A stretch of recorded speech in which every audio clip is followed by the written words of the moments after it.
السلام علیکم۔ رات کے 8 بجے ہیں۔ یہ ریڈیو پاکستان ہے۔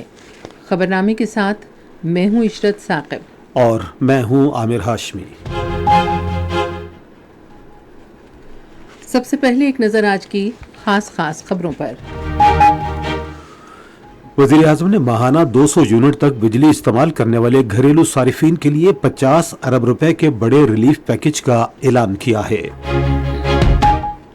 شہباز شریف نے پاکستان اور برطانیہ کے درمیان عوامی سطح پر روابط مزید مضبوط بنانے کا عزم ظاہر کیا ہے۔ حکومت نے نئے تاجروں کو قرضے کی سہولت فراہم کرنے کے لیے چھوٹے اور درمیانے درجے کی صنعتوں کا ترقیاتی فنڈ قائم کرنے کا فیصلہ کیا ہے۔ موسمیاتی تبدیلی کے بارے میں وزیر اعظم کی معاون نے دیوسائی نیشنل پارک کے ماحولیاتی نظام کے تحفظ کے لیے کوڑا کرکٹ ٹھکانے لگانے کی مؤثر حکمت عملی اختیار کرنے پر زور دیا ہے۔ خزانے کے وزیر مملکت نے کہا ہے کہ نجکاری کے بعد عوام کے مفادات کے تحفظ کے لیے ادارہ جاتی لاہ عمل وضع کیا جائے گا۔ پنجاب کابینہ نے ماہانہ 500 یونٹس تک بجلی استعمال کرنے والے صارفین کو سولر پینلز فراہم کرنے کے لیے روشن گھرانہ پروگرام کی منظوری دے دی ہے۔ سیکیورٹی فورسز نے آج شمالی وزیرستان میں 2 دہشت گردوں کو ہلاک کر دیا ہے۔ مادر ملت محترمہ فاطمہ جناح کی آج 57ویں برسی منائی گئی۔ کل جماعتی حریت کانفرنس نے بھارت کے ظالمانہ تسلط کے باوجود تحریک آزادی جاری رکھنے کے لیے کشمیریوں کے پختہ عزم کا اعادہ کیا ہے۔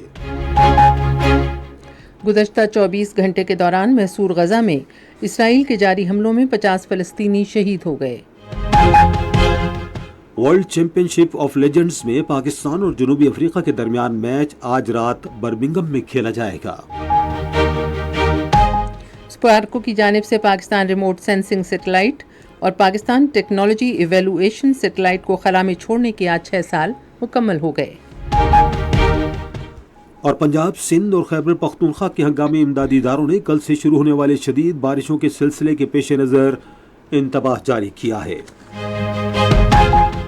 اب خبروں کی تفصیل کے لیے پہلے عامر ہاشمی۔ وزیر اعظم شہباز شریف نے ماہانہ 200 یونٹ تک بجلی استعمال کرنے والے گھریلو صارفین کے لیے 50 ارب روپے کے بڑے ریلیف پیکج کا اعلان کیا ہے۔ انہوں نے یہ اعلان آج سپہر اسلام آباد میں توانائی کے شعبے میں اصلاحات کے بارے میں ایک تقریب سے خطاب کرتے ہوئے کیا۔ یہ جو گھریلو صارفین ہیں ان میں 200 یونٹ تک ہم ان کو رعایت دے رہے ہیں 3 مہینے کے لیے، جولائی، اگست، سپتمبر۔ یہ 2.5 کروڑ یہ کنزیومرز ہیں، ہاؤس ہولڈز ہیں۔ 94% اس کے اوپر 50 ارب روپے کی رقم خرچ ہوگی، اور اس میں کراچی الیکٹرک سپلائی کارپوریشن بھی شامل ہے، اور 94% جو ہاؤس ہولڈز ہیں یا گھریلو صارفین ہیں ان کو اس کا فائدہ پہنچے گا 4 روپے سے لے کے 7 روپے فی یونٹ۔ اور اس سے انشاءاللہ میں سمجھتا ہوں کہ جو جائز ایک مطالبہ ہے عام آدمی کا وہ پورا ہوگا۔ وزیر اعظم نے کہا کہ یہ 50 ارب روپے ترقیاتی فنڈ سے خرچ کیے جائیں گے۔ انہوں نے کہا کہ بجلی کی قیمت میں اضافے کے تناظر میں عام آدمی کو ریلیف دینے کا فیصلہ کیا گیا ہے۔ سر مائیکل باربر کی قیادت میں برطانیہ کے وفد نے آج اسلام آباد میں وزیر اعظم شہباز شریف سے ملاقات کی۔ اس موقع پر گفتگو کرتے ہوئے وزیر اعظم نے کہا کہ پاکستان اور برطانیہ کے درمیان تاریخی 2 طرفہ تعلقات ہیں۔ انہوں نے کہا کہ پاکستان برطانیہ کے ساتھ اپنے تعلقات کو انتہائی اہمیت دیتا ہے۔ شہباز شریف نے کہا کہ برطانیہ ایک اہم شراکت دار ہے اور مختلف شعبوں میں پاکستان سے تعاون کر رہا ہے۔ انہوں نے دونوں ملکوں کے درمیان عوامی رابطوں کو مزید مضبوط بنانے کا عزم ظاہر کیا۔ وزیر اعظم نے وفد کو معاشی بحالی کے لیے حکومت کے اقدامات سے آگاہ کیا۔ انہوں نے کہا کہ سرکاری اداروں کی نجکاری کی جا رہی ہے اور معاشی ڈیجیٹائزیشن کے لیے اقدامات کیے جا رہے ہیں۔ انہوں نے کہا کہ حکومت عملے کو مناسب سطح پر لانے کی پالیسی پر عمل پیرا ہے اور قومی خزانے پر بوجھ میں کمی کے لیے غیر فعال اداروں کو ختم کر رہی ہے۔ انہوں نے کہا کہ برآمدات میں اضافے اور ٹیکس کا دائرہ کار بڑھانے کے لیے اقدامات کیے جا رہے ہیں۔ شہباز شریف نے کہا کہ پاکستان کے پاس زرعی اور آئی ٹی برآمدات کی وسیع گنجائش موجود ہے۔ سر مائیکل باربر نے حکومت کے اقتصادی بحالی کے منصوبے کو بھی سراہا. انہوں نے یقین ظاہر کیا کہ پاکستان وزیر اعظم شہباز شریف کی قیادت میں مشکلات سے نکلنے میں کامیاب ہو جائے گا. انہوں نے کہا کہ برطانیہ ہر شعبے میں پاکستان سے بھرپور تعاون کرے گا. انہوں نے پاکستان کی ترقی کو برطانیہ کی ترقی قرار دیا. وزیر اعظم شہباز شریف نے پناہ گزینوں کے بارے میں اقوام متحدہ کے ادارے پر زور دیا ہے کہ وہ افغان مہاجرین کے مسئلے کے پائیدار حل میں اپنا کردار ادا کرے. انہوں نے پناہ گزینوں کے بارے میں اقوام متحدہ کے ہائی کمشنر فلپو گرینڈے سے آج اسلام آباد میں ملاقات میں کہا کہ بین الاقوامی برادری پاکستان کی اتنی بڑی تعداد میں مہاجرین کی میزبانی کے بوجھ کو سمجھے اور اجتماعی ذمہ داری کا مظاہرہ کرے. انہوں نے کہا کہ اقوام متحدہ کا ادارہ اس حوالے سے پاکستان کی کوششوں میں مدد فراہم کرنے کے لیے خاطر خواہ وسائل فراہم کرے. صدر آصف علی زرداری نے سوشل میڈیا کو معاشرے کی بہتری کے لیے استعمال کرنے پر زور دیا ہے. انہوں نے آج لاہور میں وارث میر میموریل سیمینار سے خطاب کرتے ہوئے عصر حاضر میں سوشل میڈیا کی وجہ سے درپیش چیلنجز پر روشنی ڈالی. صدر نے کہا کہ حکومت آزادی صحافت پر پختہ یقین رکھتی ہے اور اسے یقینی بنانے کے لیے ہر ممکن کوشش کر رہی ہے. انہوں نے کہا کہ مرحوم صحافی پروفیسر وارث میر جمہوریت کے علمبردار تھے اور ان کی صحافتی خدمات کو یاد رکھا جائے گا. یہ خبریں آپ ریڈیو پاکستان سے سن رہے ہیں. امور خارجہ کے بارے میں سینٹ کی نئی قائمہ کمیٹی کا پہلا اجلاس آج اسلام آباد میں ہوا. نائب وزیر اعظم اور وزیر خارجہ اسحاق ڈار نے کمیٹی کو پاکستان کی خارجہ پالیسی کے خد و خال اور ترجیحات پر تفصیلی بریفنگ دی. انہوں نے اقوام متحدہ، اسلامی تعاون تنظیم، شنگھائی تعاون تنظیم D8 اور دیگر سمیت علاقائی شراکت داروں اور کثیر جہتی تنظیموں کے ساتھ اعلیٰ سطح کے رابطوں کا خصوصی طور پر ذکر کیا. اسحاق ڈار نے کمیٹی کے ارکان کی جانب سے پوچھے گئے سوالات کے جواب بھی دیے اور انہیں معاشی اور کثیر جہتی سفارتکاری میں حاصل کیے گئے اہم سنگ میل کے بارے میں آگاہ کیا. منصوبہ بندی، ترقی اور خصوصی اقدامات کے وزیر احسن اقبال نے سوشل میڈیا کو شہریوں کے درمیان روابط کے فروغ اور سیاسی عمل میں شفافیت لانے اور اس کا حصہ بننے کے لیے ایک اہم ذریعہ قرار دیا ہے. انہوں نے آج اسلام آباد میں اقوام متحدہ کے ترقیاتی پروگرام کے زیر اہتمام ڈیجیٹل ڈیموکریسی میں سوشل میڈیا کے ذریعے روابط بڑھانے کے موضوع پر ایک تقریب سے خطاب کرتے ہوئے کہا کہ سوشل میڈیا پلیٹ فارمز مذاکرات کرنے اور تحفظات کے تبادلے کے لیے انتہائی اہمیت کے حامل ہیں اور وہ قومی اور سیاسی عمل میں بھی اہم کردار ادا کرتے ہیں. وفاقی وزیر نے کہا کہ سوشل میڈیا عوام کے درمیان روابط کو فروغ دینے اور سماجی تبدیلی کے لیے طاقتور ذریعہ ہے. وفاقی وزیر نے اس خدشے کا اظہار کیا کہ سوشل میڈیا کے ذریعے غلط اطلاعات اور جھوٹی خبریں بھی پھیلائی جاتی ہیں جس سے عوام میں بے چینی اور سماجی سطح پر انتشار میں اضافہ ہوتا ہے، جس سے جمہوری اداروں پر اعتماد میں کمی پیدا ہوتی ہے. حکومت نے 5 ارب روپے سے چھوٹے اور درمیانے درجے کے کاروبار کے لیے فنڈ قائم کرنے کا فیصلہ کیا ہے. یہ فیصلہ آج اسلام آباد میں صنعتوں اور پیداوار کے وزیر رانا تنویر حسین کی زیر صدارت چھوٹے اور درمیانے درجے کے کاروبار کے فروغ کے بارے میں قومی رابطہ کمیٹی کے اجلاس میں کیا گیا. اجلاس میں چھوٹے اور درمیانے درجے کے کاروبار کے لیے وفاقی اور صوبائی سطح پر ہم آہنگ اور یکساں ٹیکسوں کا فیصلہ کیا گیا. اجلاس میں فیصلہ کیا گیا کہ چھوٹے اور درمیانے درجے کے کاروبار شروع کرنے کے لیے قرضے کی سہولت دی جائے گی. اس حوالے سے صنعتی اسٹیٹس میں اراضی مختص کرنے کا فیصلہ بھی کیا گیا. اس موقع پر اظہار خیال کرتے ہوئے رانا تنویر حسین نے سرمایہ کاری بڑھانے کے لیے کاروباری لاگت کم کرنے پر زور دیا. خزانے، ریونیو اور بجلی کے وزیر مملکت علی پرویز ملک نے کہا ہے کہ حکومت نجکاری کے عمل کے بعد صارفین کے مفادات کے تحفظ کے لیے مؤثر لائحہ عمل وضع کرنے پر کام کر رہی ہے. انہوں نے پاکستان ٹیلی ویژن نیوز کو ایک خصوصی انٹرویو میں کہا کہ ڈسکوز میں کارپوریٹ نظم و نسق اور آڈیٹنگ کو فروغ دیا جا رہا ہے تاکہ ان کمپنیوں کو نجکاری کے لیے تیار کیا جا سکے. انہوں نے بجلی کے زائد بلوں سے متعلق ایک سوال کا جواب دیتے ہوئے کہا کہ بلوں میں کسی قسم کے امتیازی سلوک کے شواہد ملنے کی جامع تحقیقات اور توثیق کی جائے گی. بجلی چوری کے مسئلے پر انہوں نے صوبائی محکموں اور قانون نافذ کرنے والے اداروں پر زور دیا کہ وہ وفاق سے تعاون کریں تاکہ یہ مسئلہ حل کیا جا سکے. علی پرویز نے کہا کہ فرنس آئل پر چلنے والے متروک اور غیر مؤثر پلانٹس کو جو غیر فعال ہونے کے باوجود بوجھ بنے ہوئے ہیں بند کر کے نیلام کر دیا جائے گا. موسمیاتی تبدیلی کے بارے میں وزیر اعظم کے معاون رومینہ خورشید عالم نے دیوسائی نیشنل پارک کے شفاف ماحولیاتی نظام کے تحفظ کے لیے کوڑا کرکٹ ٹھکانے لگانے کے مربوط نظام کی حکمت عملی اختیار کرنے پر زور دیا ہے. انہوں نے یہ بات جنگلی حیات کے لیے اعزازی سفیر سردار جمال خان لغاری سے آج اسلام آباد میں ملاقات میں کہی. رومیلا خورشید عالم نے کہا کہ سیاحوں کی جانب سے کوڑا کرکٹ پھینکنا اور پارک کی انتظامیہ کے پاس صفائی کے لیے محدود وسائل دیوسائی پارک کو متاثر کرنے والے بڑے عوامل ہیں۔ انہوں نے کہا کہ ویسٹ مینجمنٹ کا منظم نظام پارک میں جنگلی حیات کے تحفظ، پائیدار سیاحت کے فروغ اور مقامی آبادی کے لیے مددگار ثابت ہوگا۔ وزیر اعظم کے معاون نے پارک میں ایک بار استعمال کیے جانے والے پلاسٹک کے استعمال پر پابندی کی تجویز دی۔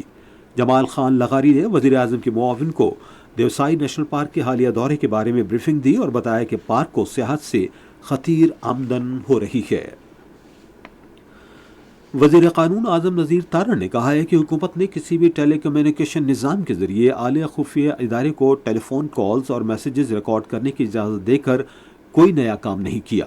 انہوں نے قومی اسمبلی میں قائد حزب اختلاف عمر ایوب کی جانب سے اٹھائے گئے نکات کا جواب دیتے ہوئے کہا کہ پاکستان ٹیلی کمیونیکیشن کی تنظیم نو ایکٹ 1996 سے نافذ العمل ہے، جو شہریوں کی کالز اور میسیجز سننے کی اجازت فراہم کرتا ہے۔ قومی اسمبلی نے ایک قرارداد منظور کی ہے جس میں قومی اسمبلی کے اسپیکر کو کشمیر کے حوالے سے 22 رکنی خصوصی کمیٹی تعینات کرنے کا اختیار دیا گیا ہے۔ ممبران کی تعیناتی ایوان زیری میں ان کی نمائندگی کے تناسب سے کی جائے گی۔ وزیر قانون اعظم نذیر تارڑ کی طرف سے پیش کی گئی قرارداد میں اسپیکر کو سینٹ میں حکومتی بینچز اور پارٹیوں کی نمائندگی کے حساب سے 3 ارکان سمیت 6 سینیٹرز شامل کرنے کا اختیار بھی دیا گیا ہے۔ پنجاب کابینہ نے ماہانہ 500 یونٹ سے زائد بجلی استعمال کرنے والے صارفین کے لیے روشن گھرانہ پروگرام کے تحت سولر پینلز فراہم کرنے کی منظوری دے دی ہے۔ مزید تفصیل ہمارے لاہور کے نمائندے احمد کمال سے۔ لاہور میں آج وزیر اعلیٰ پنجاب مریم نواز شریف کی زیر صدارت صوبائی کابینہ کا 11واں اجلاس منعقد ہوا۔ وزیر اعلیٰ پنجاب نے صوبائی کابینہ سے خطاب کرتے ہوئے کہا کہ 500 یونٹس تک بجلی استعمال کرنے والے 45 لاکھ صارفین کے لیے سولر سسٹم متعارف کروائے جائیں گے۔ وزیر اعلیٰ نے کہا کہ پنجاب کی سوشل اکنامک رجسٹری اپنا کام شروع کر رہی ہے۔ انہوں نے کہا کہ گندم خریدے بغیر آٹے کی قیمتوں کو کنٹرول کرنا آسان کام نہیں ہے۔ مریم نواز شریف نے وزیر خوراک کو ہدایت کی کہ وہ اشیاء ضروریہ کی قیمتوں کو کنٹرول کرنے کے لیے زیادہ سے زیادہ کام کریں۔ خیبر پختونخوا حکومت نے صوبے میں بین الاقوامی معیار کا سائبر سیکیورٹی ادارہ قائم کرنے کا فیصلہ کیا ہے۔ اس بات کا فیصلہ آج پشاور میں وزیر اعلیٰ خیبر پختونخوا علی امین گنڈاپور کی زیر صدارت ایک اجلاس میں کیا گیا۔ علی امین گنڈاپور نے اس موقع پر گفتگو کرتے ہوئے متعلقہ حکام کو اس منصوبے پر کام فوری طور پر شروع کرنے کی ہدایت کی۔ خیبر پختونخوا اسمبلی کی خالی نشست حلقہ پی کے 22 باجوڑ میں ضمنی انتخابات کے لیے انتخابی مہم آج ہی آدھی رات کو ختم ہو جائے گی۔ مزید تفصیل ریڈیو پاکستان پشاور کے نمائندے فلک نیاز سے۔ الیکشن کمیشن خیبر پختونخوا کے ترجمان کے مطابق صوبائی اسمبلی کے حلقہ پی کے 22 باجوڑ میں صاف، شفاف اور آزادانہ پولنگ کے لیے تمام تر انتظامات مکمل کر لیے گئے ہیں۔ پولنگ جمعرات کو ہوگی۔ اس حلقے میں رجسٹرڈ ووٹروں کی تعداد 1,79,010 ہے، جس کے لیے الیکشن کمیشن کی جانب سے 91 پولنگ اسٹیشنز قائم کیے گئے ہیں۔ پی کے 22 باجوڑ کے اس حلقے سے سیاسی جماعتوں کی جانب سے 5 جبکہ 7 امیدوار آزاد حیثیت میں الیکشن لڑ رہے ہیں۔ 21 اپریل کو ہونے والی ضمنی انتخابات میں مبارک زیب خان نے قومی و صوبائی اسمبلیوں کی دونوں نشستوں پر کامیابی حاصل کی تھی، تاہم بعد ازاں انہوں نے خیبر پختونخوا اسمبلی کی نشست چھوڑ دی تھی۔ شمالی وزیرستان میں آج سیکیورٹی فورسز کے ساتھ فائرنگ کے تبادلے میں 2 دہشت گرد ہلاک ہو گئے، تاہم شدید فائرنگ کے تبادلے کے دوران کیپٹن محمد اسامہ بن ارشد دلی سے لڑتے ہوئے شہید ہو گئے۔ سیکیورٹی فورسز ملک سے دہشت گردی کے خاتمے کے لیے پرعزم ہیں اور ہمارے دلیر جوانوں کی ایسی قربانیوں سے قوم کا عزم مزید پختہ ہوتا ہے۔ وزیر اعظم شہباز شریف نے آج وزیرستان میں دہشت گردوں کے ساتھ فائرنگ کے تبادلے میں کیپٹن اسامہ بن ارشد کی شہادت پر گہرے دکھ اور افسوس کا اظہار کیا ہے۔ انہوں نے آج ایک بیان میں دعا کی کہ اللہ تعالیٰ شہید کے درجات بلند کرے اور ان کے اہل خانوں کو صبر جمیل عطا فرمائے۔ پاکستان کوسٹ گارڈ نے اتھل چیک پوسٹ پر معمول کی چیکنگ کے دوران 2 گاڑیوں سے 10,300 لیٹر غیر قانونی ایرانی ڈیزل قبضے میں لے لیا۔ ایک دوسری کارروائی میں لسبیلا اور ہب کے درمیان کے علاقے سے ایک کار اور 2 جیپوں سے 5,200 لیٹر سے زیادہ ڈیزل برآمد کیا گیا۔ پاکستان کوسٹ گارڈ غیر قانونی تارکین وطن کے خلاف بھی کارروائی کر رہی ہے۔ FCC خیبر پختونخوا نارتھ نے گزشتہ 1 ماہ کے دوران اسمگلنگ کے خلاف کامیاب کارروائیاں کی ہیں۔ منشیات، اسلحہ، غیر ملکی کرنسی اور اشیاء کی اسمگلنگ کی روک تھام کے لیے باجوڑ، مومند، خیبر، اورکزئی، سوات، دیر اور چترال میں بڑے پیمانے پر اقدامات کیے گئے ہیں۔ اس دوران 34 کروڑ روپے مالیت کی غیر قانونی اشیاء قبضے میں لی گئیں۔ آپریشن کے دوران افغانستان سے اسمگل کیا جانے والا 1.5 کروڑ روپے مالیت کا سونا اور غیر ملکی کرنسی بھی برآمد کی گئی۔ Zainab alert response and recovery database کے اجرا کے بعد سے اب تک 3,500 سے زائد مقدمات کامیابی سے نمٹائے جا چکے ہیں۔ وزارت انسانی حقوق کے مطابق ان میں سے 2,000 سے زائد مقدمات بند کر دیے گئے ہیں، تاہم ابھی 600 مقدمات کے حل کے لیے مسلسل کوششوں کی ضرورت ہے۔ زارا ایپ مثبت رجحان کی عکاس ہے اور اس سے مقدمات کے حل میں مثبت پیش رفت کی نشاندہی ہوتی ہے۔ نوجوانوں کے لیے وزیر اعظم کے پروگرام کے تحت قومی یوتھ کونسل کی رکنت کے لیے درخواست جمع کرانے کی کل آخری تاریخ ہے۔ یوتھ پروگرام کے ترجمان کے مطابق کونسل 15 سے 29 سال تک کے نوجوان رہنماؤں کو فروغ دینے کے لیے انہیں ایک پلیٹ فارم فراہم کرتی ہے۔ درخواست گزار پاکستان کے روشن مستقبل کے لیے اپنی درخواست www.pmyp.gov.pk پر دے سکتے ہیں۔ آزاد جموں کشمیر، گلگت بلتستان اور بیرون ملک مقیم پاکستانیوں سمیت ملک بھر سے نوجوان کونسل کو رکنیت کے لیے درخواست دے سکتے ہیں۔ مادر ملت محترمہ فاطمہ جناح کی آج 57ویں برسی عقیدت اور احترام کے ساتھ منائی گئی۔ وہ 31 جولائی 1893 کو کراچی میں پیدا ہوئیں۔ مزید تفصیل ریڈیو پاکستان لاہور کے نمائندے سجاد پرویز سے۔ محترمہ فاطمہ جناح قائد اعظم محمد علی جناح کی بہن تھیں، مگر ایسی بہن جس نے بھائی کے نصب العین کی خاطر اپنی زندگی تیج دی تھی۔ ان کی زندگی کا فقط ایک مقصد تھا اور وہ یہ کہ ان کے عظیم بھائی نے جس کام کا بیڑا اٹھایا ہے اس میں کسی قسم کی رکاوٹ یا دشواری پیدا نہ ہو۔ محترمہ فاطمہ جناح نے اپنے عظیم بھائی کے دوش بدوش مسلمانوں کے لیے ایک علیحدہ وطن کے قیام کی جدوجہد میں بھرپور حصہ لیا۔ سن 1948 میں جب قائد کا انتقال ہوا تو ان کا مشن آگے بڑھانے کا کام محترمہ فاطمہ جناح نے سنبھال لیا اور وہ ان مقاصد عالیہ کی روشنی کا مینار بن گئیں جن کے مطابق قائد اعظم پاکستان کی تعمیر کے خواہاں تھے۔ سن 1964 کے صدارتی انتخابات میں محترمہ فاطمہ جناح نے خود بھی صدارتی امیدوار کے طور پر بھرپور حصہ لیا۔ یہ ووٹ آپ کے ہاتھ میں امانت ہے اور مجھے امید ہے کہ آپ یہ ووٹ کو ایک امانت سمجھ کے ملک کے فائدے اور قوم کے فائدے کے لیے استعمال کرنا، نہ کہ کوئی اور چیز کے لیے۔ اگر آپ یہ نہیں کریں گے تو نہ صرف قوم کو مصیبت اٹھانی پڑے گی مگر آپ لوگوں کو بھی۔ ان انتخابات کے بعد وہ ایک مرتبہ پھر سیاست سے کنارہ کش ہو گئیں۔ وہ قائد اعظم کے مزار کے احاطے میں آسودہ خاک ہیں۔ یہ خبریں ریڈیو پاکستان سے نشر کی جا رہی ہیں۔ بھارت کے غیر قانونی زیر قبضہ جموں و کشمیر میں بھارتی فوج نے متعدد اضلاع میں بڑے پیمانے پر محاصرے اور تلاشی کی کارروائیاں شروع کی ہیں۔ ان کارروائیوں کے دوران عام شہریوں کو ہراساں کیا جا رہا ہے، ان سے پوچھ گچھ کی جا رہی ہے اور ان پر مخبر بننے اور مجاہدین کے بارے میں معلومات فراہم کرنے کے لیے دباؤ ڈالا جا رہا ہے۔ رواں موسم گرما میں جب درجہ حرارت 52 ڈگری سینٹی گریڈ تک پہنچ گیا ہے، جیل میں خواتین اور علیل قیدیوں سمیت کشمیری نظر بند بنیادی سہولیات سے بھی محروم ہیں۔ وسط غزہ میں گزشتہ 24 گھنٹے کے دوران جاری اسرائیلی حملوں اور بمباری میں 50 فلسطینی شہید اور 130 زخمی ہو گئے۔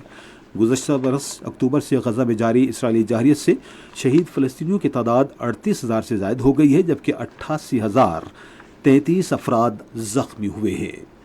چین نے روس اور یوکرین پر زور دیا ہے کہ وہ کشیدگی میں کمی لانے کے لیے تحمل اور برداشت کا مظاہرہ کرے۔ آپ سن رہے ہیں ریڈیو خبرنامہ۔ اب پیش ہے کھیلوں کی خبریں۔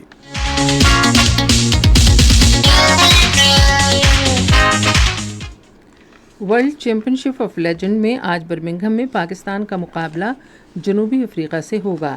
میچ رات 9 بجے شروع ہوگا۔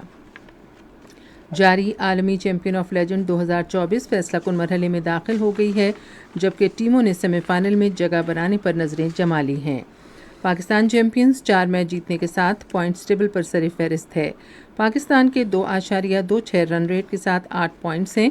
آسٹریلیا چیمپئنز پوائنٹس ٹیبل پر دوسرے نمبر پر ہے اور پاکستان اور آسٹریلیا کی ٹیمیں سیمی فائنل میں پہنچ چکی ہیں۔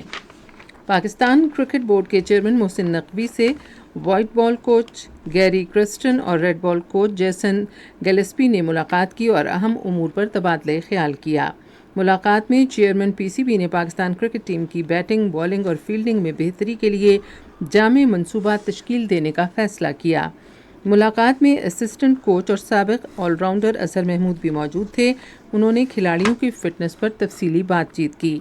ملاقات میں اتفاق کیا گیا کہ پاکستان میں باصلاحیت کھلاڑیوں کی کمی نہیں ہے، صرف ایک اچھی ٹیم ہی دنیائے کرکٹ میں پاکستان کو ناقابل شکست بنا سکتی ہے۔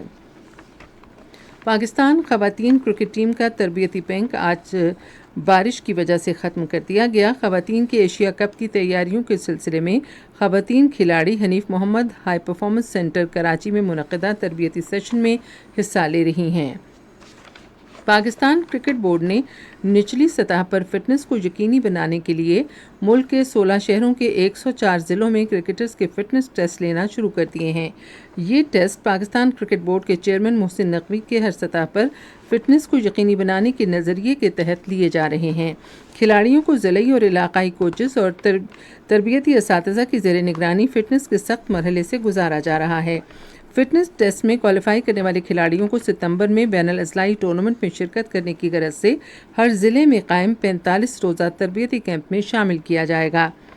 یہ اقدام کھلاڑیوں کو ابتدا ہی سے فٹنس پر توجہ دینے کی طرف مائل کرے گا اور یہ طریقہ دیگر مقامی مقابلوں میں بھی لاگو کیا جائے گا۔ ورلڈ جونیئر چیمپئن محمد حمزہ خان 12 سے 23 جولائی تک امریکی ریاست ہیوسٹن میں ہونے والی WSF world junior individual and team squash championship میں پاکستانی ٹیم کی قیادت کریں گے۔ Pakistan junior squash team championship میں شرکت کرنے کے لیے آج اسلام آباد سے روانہ ہوگی۔ ٹیم میں محمد عماد، حذیفہ ابراہیم اور عبداللہ نواز شامل ہیں۔ انڈیویجول ایونٹ 12 سے 16 جولائی اور ٹیم چیمپئن شپ 17 سے 23 جولائی تک کھیلی جائے گی۔ اب سنتے ہیں تجارتی خبریں۔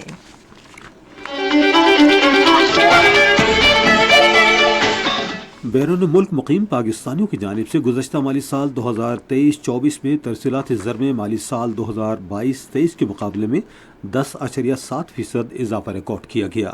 اسٹیٹ بینک کے مطابق گزشتہ مالی سال میں پاکستانی محنت کشوں کی ترسیلات زر 30 ارب 30 کروڑ ڈالر ریکارڈ کی گئی، جبکہ مالی سال 2022-23 میں ترسیلات زر 27 ارب 30 کروڑ ڈالر رہی۔ Oil and gas development company limited نے سندھ میں کنر 2 کنویں سے پیداوار میں اضافہ کر دیا ہے۔ اطلاعات کے مطابق کنر 2 کنویں سے اب یومیہ 960 بیرل تیل نکالا جا رہا ہے۔ OGDCL نے بتایا کہ پیداوار کی زیادہ سے زیادہ تکنیک استعمال کرتے ہوئے کنویں کی صلاحیت کا دوبارہ اندازہ لگانے اور کنویں کے ساتھ برقی پمپ لگانے کے بعد کنر 2 کنویں سے اب تیل کی یومیہ پیداوار 960 بیرل ہو رہی ہے۔ پاکستان سٹاک ایکسچینج میں آج تیزی کا رجحان دیکھا گیا کہ SC 100 انڈیکس 105 پوائنٹس کے اضافے کے بعد مارکیٹ کے اختتام پر 80,672 پوائنٹس پر بند ہوا۔ مجموعی تجارتی حجم 610 ملین سے زائد حصص سے ریکارڈ کیا گیا، جبکہ کل 261 ملین سے زائد حصص کا لین دین ہوا تھا۔ نیشنل بینک کے اعلان کے مطابق روپے اور دیگر غیر ملکی کرنسیوں کے درمیان شرح تبادلہ یہ رہی۔ امریکی ڈالر قیمت خرید 278 روپے 40 پیسے اور قیمت فروخت 278 روپے 90 پیسے، پاؤنڈ اسٹرلنگ 356 روپے اور 356 روپے 64 پیسے، یورو 301 روپے 57 پیسے اور 302 روپے 11 پیسے اور سعودی ریال قیمت خرید 74 روپے 17 پیسے اور قیمت فروخت 74 روپے 23 پیسے۔ آج کراچی میں 10 گرام سونے کی قیمت 2,10,095 روپے رہی۔ آپ سن رہے ہیں ریڈیو خبرنامہ۔ اب ہم چلیں گے فن کی دنیا میں۔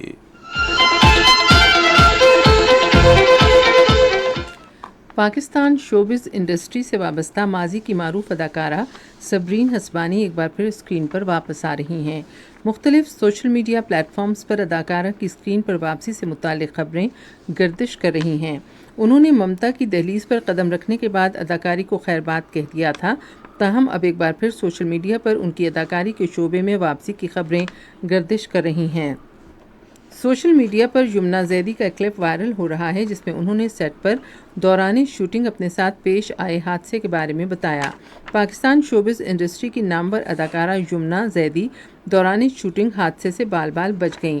اداکارہ نے بتایا کہ وہ ایک ڈرامے کی شوٹنگ میں مصروف تھیں اور سین میں انہیں کچن میں کھانا پکانا تھا۔ یمنا زیدی کے مطابق چولہے کی گیس لیک ہو رہی تھی جس کا انہیں علم نہیں تھا، اور جیسے ہی انہوں نے چولہا تیز کیا تو آگ ان کے ہاتھ پر لگی، لیکن خوش قسمتی سے وہ بچ گئیں۔ اداکارہ نے بتایا کہ وہ سین کیمرے میں ریکارڈ بھی ہوا ہے اور ہو سکتا ہے کہ ڈائریکٹر اسے ڈرامے میں استعمال بھی کریں۔ اب چلتے ہیں سائنس کی دنیا میں۔ Pakistan space and upper atmosphere research committee کی طرف سے 2 اہم سیٹلائٹس خلا میں بھیجے جائے گئے۔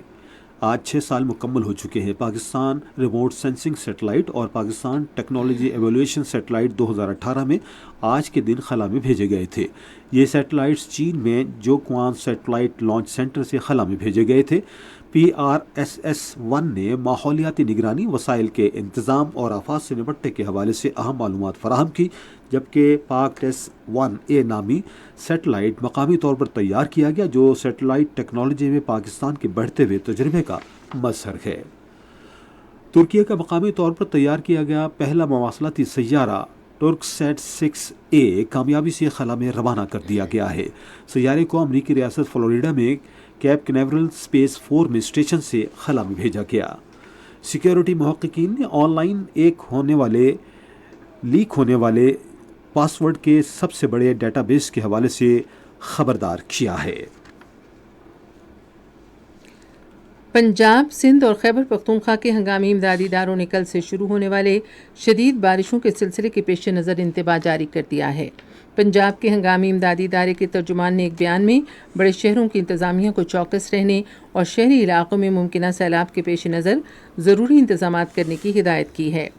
قومی ہنگامی امدادی ادارے کے ہنگامی آپریشن سینٹر نے کہا ہے کہ اگلے 12 سے 24 گھنٹے کے دوران سندھ میں کشمور، کراچی، حیدرآباد، ٹھٹھہ، عمرکوٹ، بدین، مٹھی، تھرپارکر اور ملحقہ حصوں سمیت مختلف علاقوں میں کہیں کہیں تیز ہوائیں چلنے اور گرج چمک کے ساتھ بارش کا امکان ہے۔ خیبر پختونخوا کے ہنگامی امدادی ادارے نے بھی کل سے گرج چمک کے ساتھ شدید بارشوں کے سلسلے کے آغاز سے ممکنہ نقصانات کے خدشے کے پیش نظر انتباہ جاری کیا ہے۔ بارشوں کا یہ سلسلہ پیر تک جاری رہے گا۔ موسم کی مزید صورتحال جانتے ہیں ماہر موسمیات داؤد خان سے۔ موسم کی تازہ ترین صورتحال کے مطابق اس وقت کراچی سمیت زیرین سندھ کے اضلاع اور جنوبی بلوچستان کے اضلاع میں تیز ہواؤں گرج چمک کے ساتھ بارش کا سلسلہ جاری ہے، جبکہ کہیں کہیں پہ تیز موسلادھار بارش کی بھی توقع۔ تیز بارش کے باعث کراچی سمیت سندھ کے ساحلی علاقے اور جنوبی بلوچستان کے نشیبی علاقے زیر آب آنے کا خدشہ۔ گزشتہ 24 گھنٹوں کے دوران ملک کے بیشتر علاقوں میں موسم گرم اور مرطوب رہا، تاہم زیرین سندھ، شمال مشرقی پنجاب، بالائی خیبر پختونخوا اور شمالی بلوچستان میں چند مقامات پہ تیز ہواؤں گرج چمک کے ساتھ بارش ہوئی۔ سب سے زیادہ بارش کراچی میں 58، مٹی میں 19، ٹنڈو جام 9، بدین میں 1، سیالکوٹ میں 20، گجرات 12، پارا چنار میں 19 اور چترال میں 1، جبکہ ذوب میں 7 ملی میٹر بارش ریکارڈ ہوئی۔ آئندہ 24 گھنٹوں کے دوران ملک کے بیشتر علاقوں میں موسم گرم اور مرطوب رہے گا، تاہم خیبر پختونخوا، کشمیر، گلگت بلتستان، بالائی پنجاب، زیریں بلوچستان اور جنوب مشرقی سندھ میں چند مقامات پہ تیز ہواؤں گرج چمک کے ساتھ بارش کا امکان۔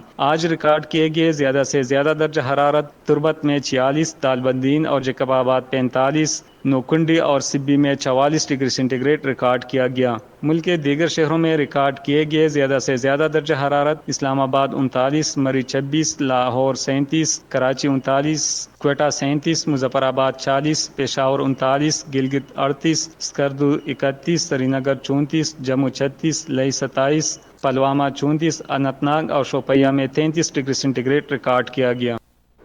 اہم خبروں کا خلاصہ آخر میں ایک بار پھر سن لیجیے۔